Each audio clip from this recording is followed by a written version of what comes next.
This practice is all about soothing your lower back. So we're going to start on hands and knees. And the first thing I'd like us to do is put the hands underneath the shoulders, knees underneath those hips.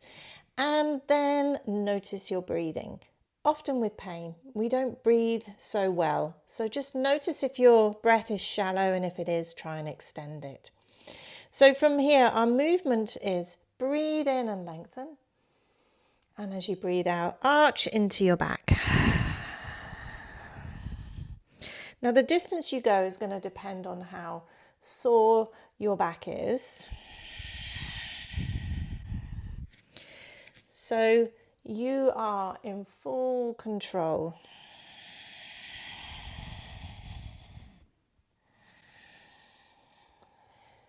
Inhale, lengthen, and breathe out, curve and arch. So we're going to add on to this. Breathing in, and when you let your breath go, you're going to take your hips back to your heels. Now, distance isn't the thing. If you wish, you could always put something like a pillow, a cushion between you and your thighs, and that will stop you going so far. You're going to come up for your in-breaths and go back on your out-breaths, leaving the hands where they are.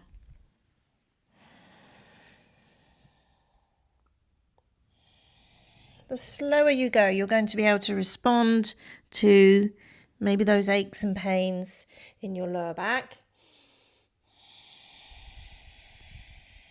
And we're not trying to push through that in any way.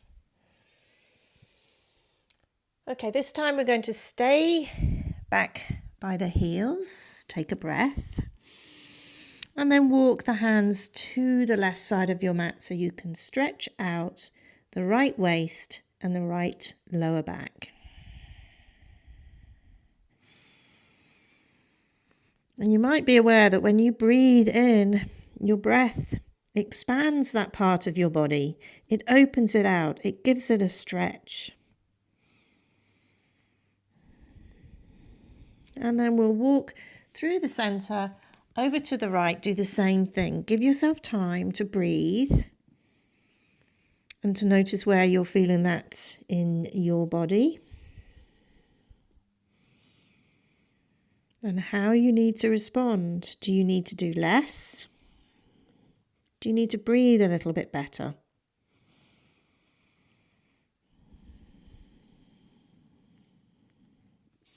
And then we'll come back, walk into the center, bring yourself up. And we're going to combine those two poses, the cat-cow movement and also coming back hips to heels.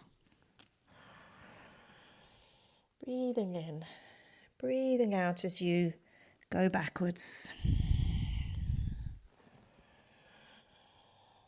Really letting your breath guide you as to the distance and your speed.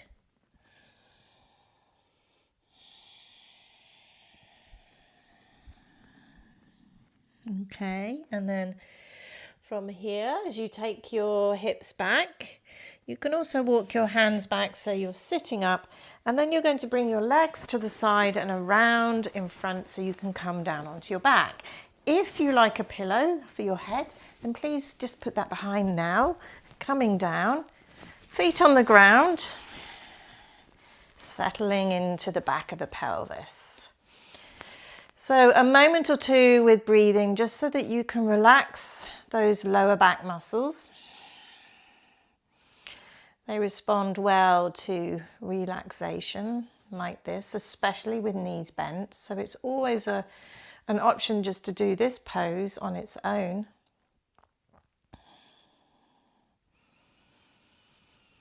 And then we're going to bring the right knee towards the right shoulder and extend your left leg out straight. Now, with lots of bending over in the garden, for instance, the top of the thigh can feel quite stiff. So if that's too much, just keep the foot on the ground. But if it's okay to have the leg fairly straight, reach out through the heel and keep inviting the right knee to come in towards that shoulder. I don't take the knee to the chest, the center of the chest. I much prefer the knee to move out to the side slightly. I find it works best for the pelvis.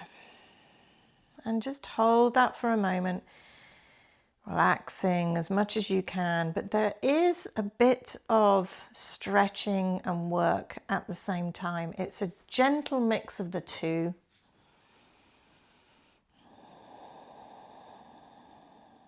And then slide the left leg back in, both feet on the ground, and then switch. So now it's the left knee towards the left shoulder. And if it's possible, a straight right leg. Remember, if not, the knee remains bent. Heel reaches away to invite the stretch. And breathing to take you through the process. Obviously, our nervous system responds well to slow, controlled breathing, and that's why we invite that into the practice here.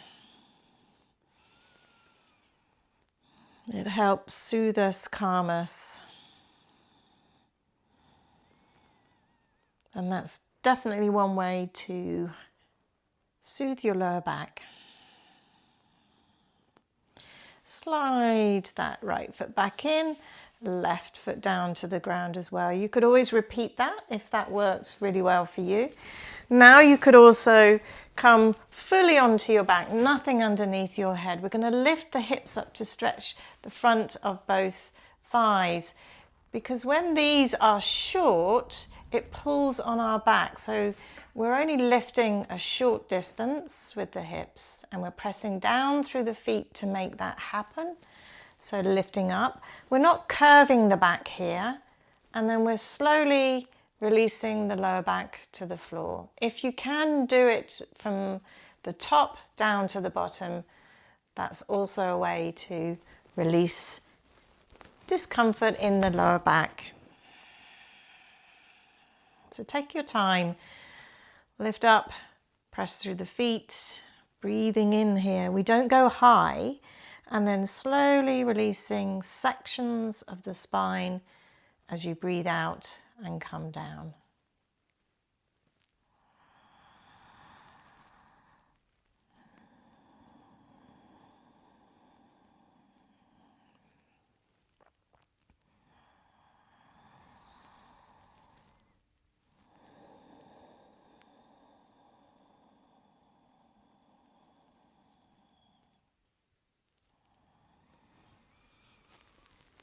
Okay, we'll make this our last one. And then pause by bringing the knees together. Separate your feet, send the toes to face one another. And just pause and breathe for a moment.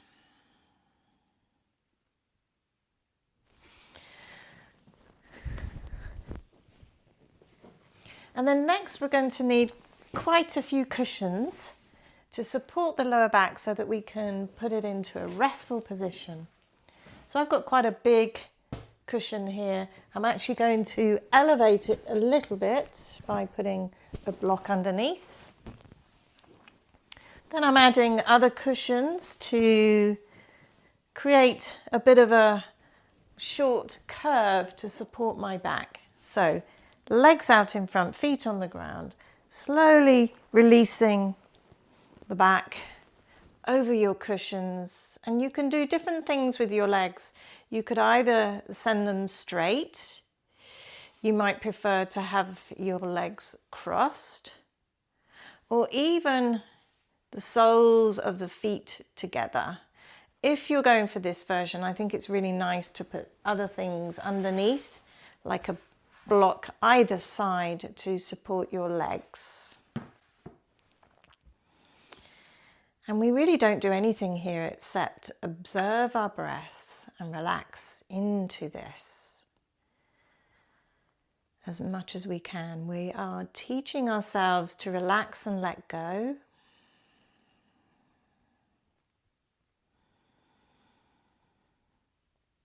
And you could stay here 5-10 minutes and also do this as a practice all of its own. And when you're ready to come out, you could roll to one side, bring yourself up. I always like to take a moment to just sit, breathe, and notice if anything has changed. So if you have any particular questions, please put them in the comments and I'll get back to you, and I'll see you back here soon.